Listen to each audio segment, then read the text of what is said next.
continuidade ao assunto parnasianismo, hoje nós falaremos um pouco sobre um dos escritores mais importantes da língua portuguesa, classificado como parnasiano, que é o escritor Olavo Bilac.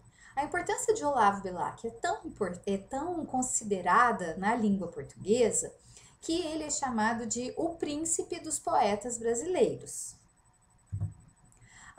Olavo Bilac nasceu no Rio de Janeiro, teve uma grande relevância enquanto jornalista, trabalhou em escola e ele foi muito ligado à rotina escolar, trabalhando como inspetor de escola, né? E aí, posteriormente, ele começa a escrever poesias.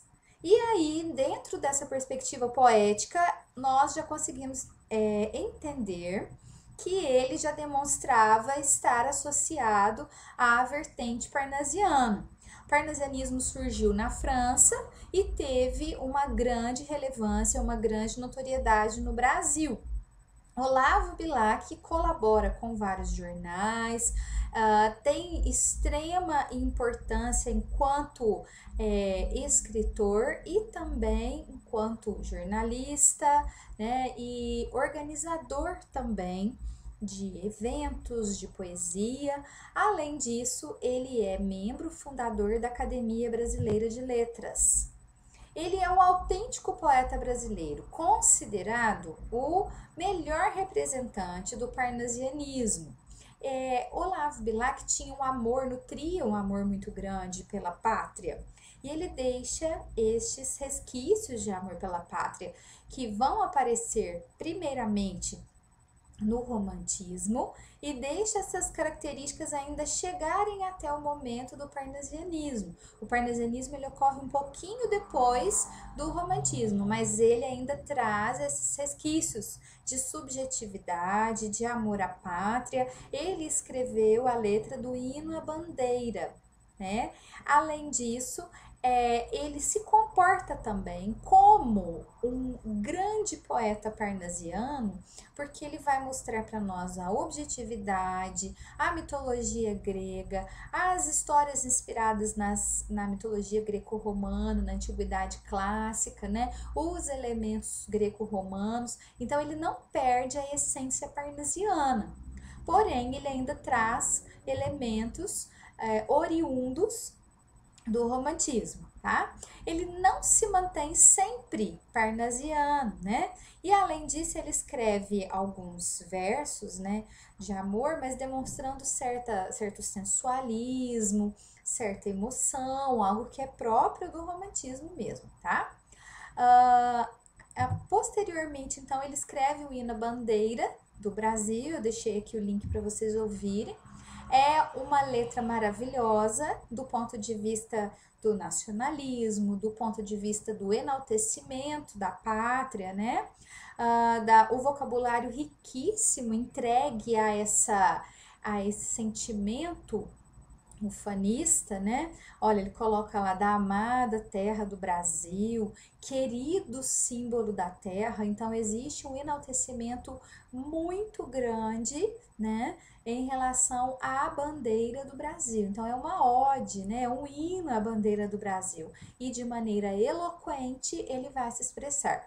Portanto, o hino à bandeira do Brasil é classificado como uma obra subjetiva, fugindo um pouco dos padrões parnasianos, mas ele não deixa de nutrir as características do parnasianismo.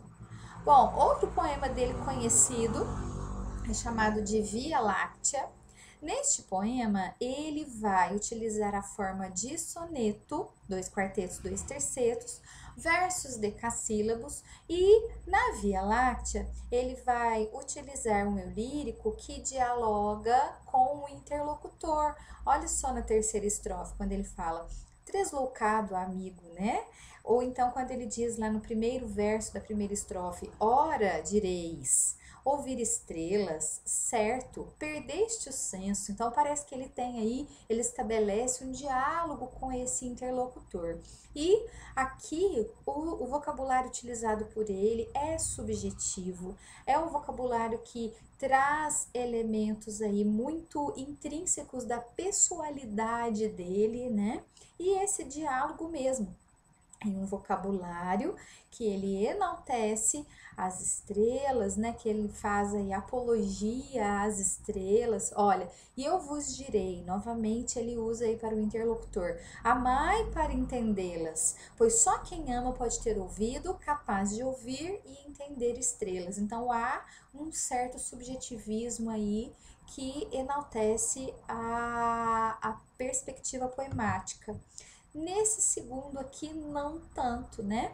Porque Neumeso del Carmin, ele vai aqui mostrar para nós um cenário que está atrelado a uma viagem, né?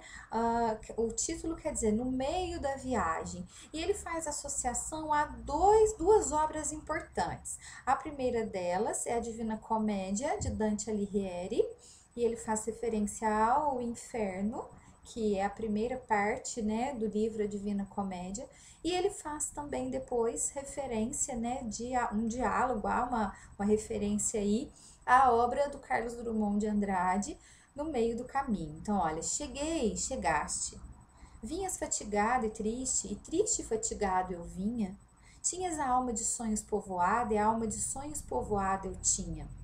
E paramos de súbito na estrada da vida, longos anos, presa a minha, a tua mão, a vista deslumbrada. Tive da luz que teu olhar continha. Hoje segues de novo na partida, nem o pranto os teus olhos umedece, nem te comove a dor da despedida. Então, esses dois versos aí remetem ao poema, né, No Meio do Caminho. E eu, solitário, volto a face e tremo, vendo teu vulto que desaparece na extrema curva do caminho extremo. Então, essas duas referências. Aqui, ele vai utilizar dois recursos que são muito comuns ao parnasianismo, que é o enjambment, né, que é aquela sequência. Olha, percebam que antes de terminar o verso, ele continua no verso seguinte, né? Essa é uma característica importante, que é essa quebra, né?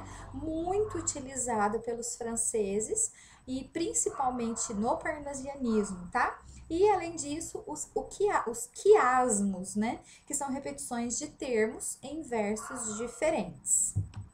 Depois ele faz referência à língua portuguesa, né, chamando a língua portuguesa de a última flor do lácio. Então este poema é um poema metalinguístico, né, a própria língua portuguesa falando dela mesma, e esse enaltecimento também é subjetivo.